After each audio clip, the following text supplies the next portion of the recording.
Nous sommes le 6 août 2023 à Lisbonne. L'Église catholique célèbre les Journées mondiales de la jeunesse, un rassemblement de jeunes du monde entier autour du pape organisé tous les 4 ans. 1,5 million de jeunes ont dormi sur place, dehors. Ils se réveillent doucement.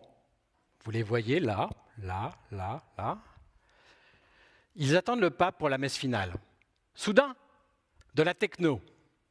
Sur la scène, un DJ, visage rond, sourire large, tête rasée, casque sur les oreilles et un col romain. Pour ces jeunes, aucun doute, c'est un prêtre.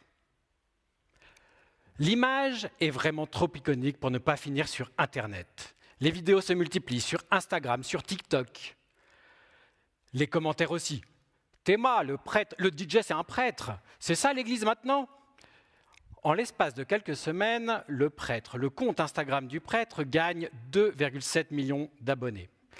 Le pape François l'invite à Rome et bénit officiellement ses écouteurs. La scène techno internationale l'invite, Ibiza, Londres, etc. Le Padre Guilherme, puisque tel est son nom, devient une star mondiale. Et le sociologue des religions se demande pourquoi ça marche ? Pourquoi tant de gens, croyants ou non, s'intéresse au Padre Guilherme, écoute sa musique, télécharge ses vidéos, etc.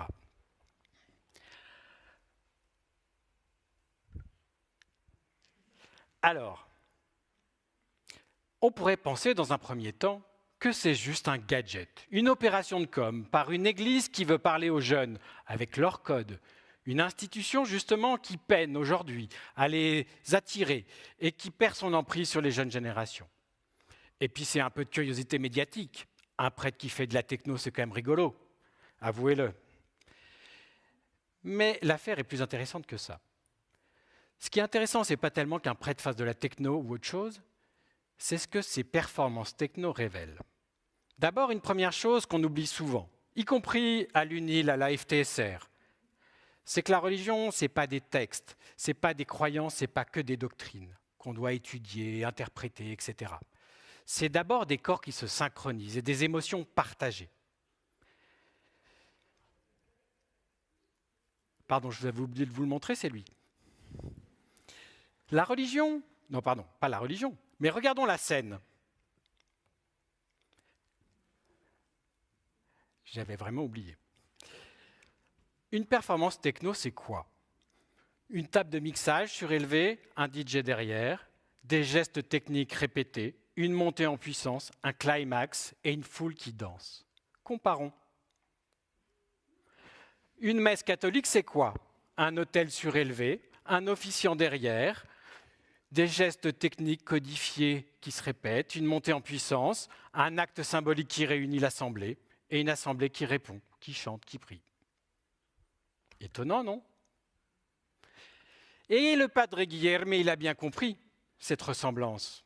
Quand il met une croix lumineuse derrière sa cabine de DJ, il donne à voir la proximité, justement, entre la scène et l'autel, entre le DJ et le prêtre, entre le culte et la fête.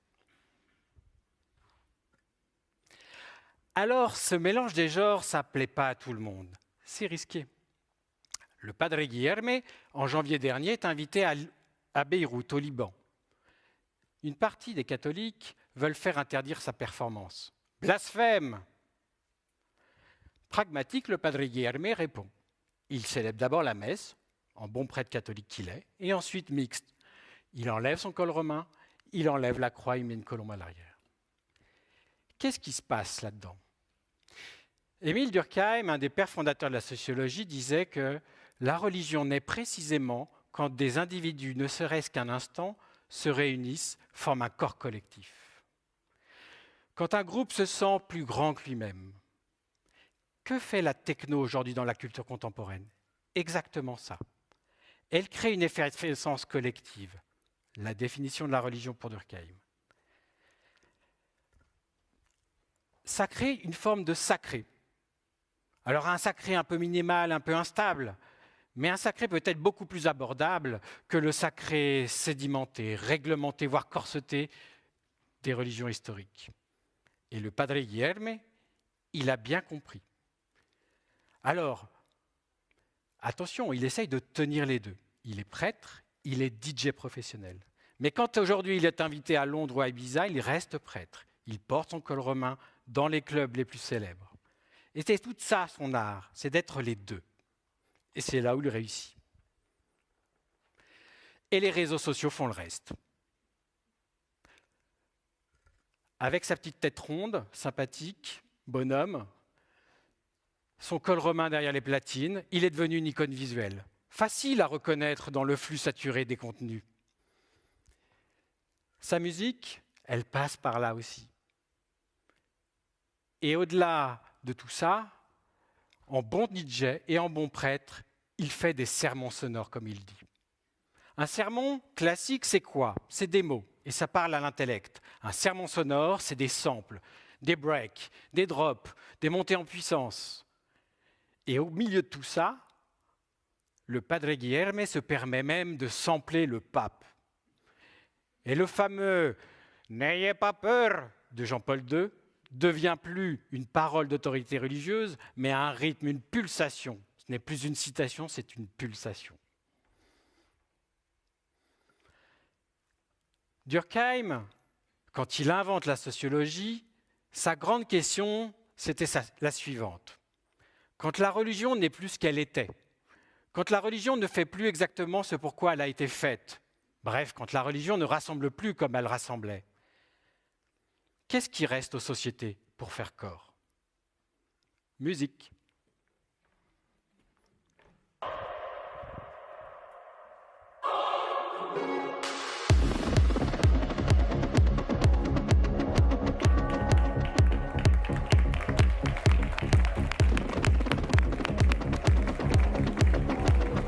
Jocelyn Tricou.